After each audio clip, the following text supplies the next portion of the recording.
Kepolisian Daerah Lampung resmi meningkatkan penanganan kasus dugaan penipuan dan penggelapan pengadaan buah untuk program makan bergizi gratis atau MBG ke tahap penyidikan. Kasus ini bermula dari laporan seorang pemilik toko buah di Bandar Lampung bernama Yatni Sumarni, yang mengaku mengalami kerugian sebesar Rp170,2 juta. Direktur Reserse Kriminal Umum Polda Lampung, Komisaris Besar Polisi Indra Hermawan, mengatakan perkara kini masih dalam proses penyidikan. Menurut polisi, kerugian dalam perkara ini tidak hanya dialami pemasok buah, tetapi juga pemilik dapur MBG yang berperan sebagai Satuan Pelayanan Pemenuhan Gizi atau SPPG, yakni Zeni Roinawati.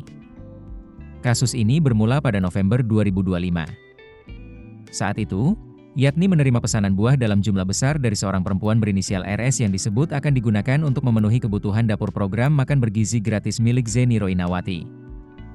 Rincian pesanan tersebut mencapai hampir 14 ton melon senilai lebih dari Rp148 juta, ditambah 2.950 buah nanas senilai Rp21,6 juta.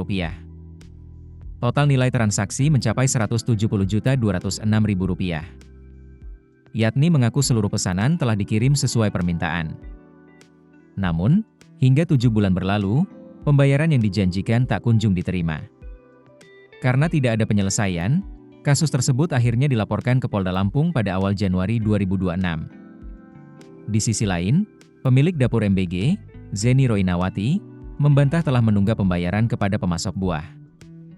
Ia justru mengaku dirinya juga menjadi korban dari RS yang merupakan mantan pekerja di dapur miliknya. Menurut Zeni, seluruh transaksi pengadaan bahan pangan selalu dibayar lunas di muka.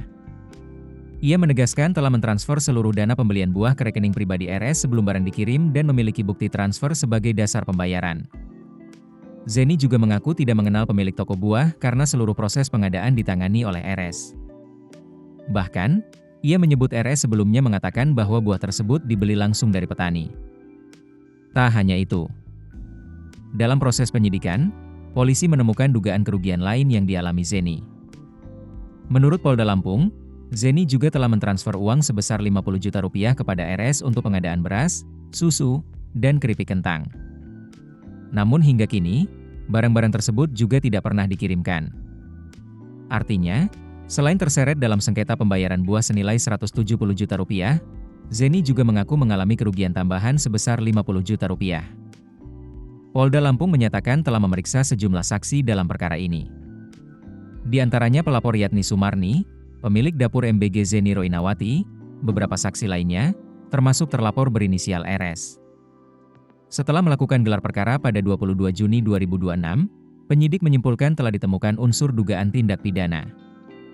Surat perintah penyidikan diterbitkan pada 11 Juli 2026, disusul pengiriman surat pemberitahuan dimulainya penyidikan atau SPDP kepada Kejaksaan Tinggi Lampung.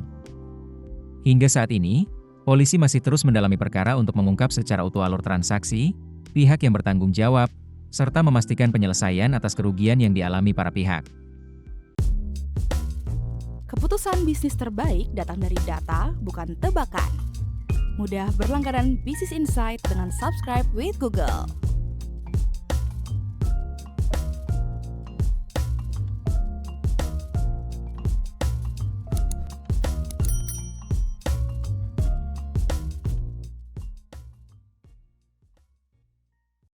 Download aplikasi Kontan sekarang di App Store atau Play Store.